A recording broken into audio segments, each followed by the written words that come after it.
Okay, so in this video we're going to discuss how to get help. Well, I've always believed in trying to give as much information as possible.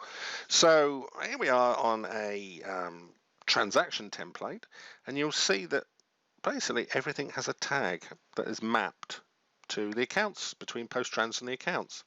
So simply by highlighting there, we can see what length the field is and any relevant information. The same is true in row 28, which contains a series of tags which denotes what's in each column. So you've got information there, and if you were importing static data in row 1, yes, of course we've still got the tags.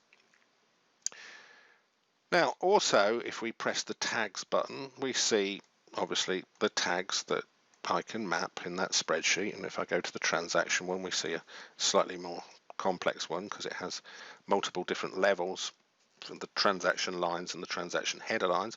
But the important thing is here there is another button which actually goes to whichever page on our website covers this type of import, and it shows you a beautiful table here with all the information in and links. So here is a link to how inclusive and exclusive VAT works, tax, but essentially a lot of information. And if that wasn't enough, we've also got a support button up here, which opens our frequently asked questions kind of section. And we have information regarding the particular type of import you're on, but we have installation questions here. So how do you upgrade?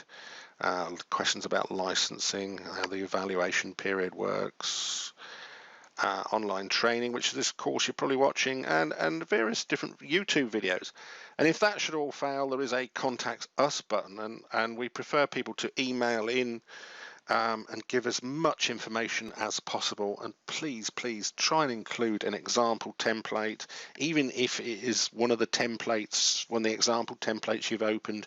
You may, if you've got a problem, you may have actually accidentally changed something or deleted it, and rather than us look at a vanilla one, we need the one that you have actually been editing and got the problem with.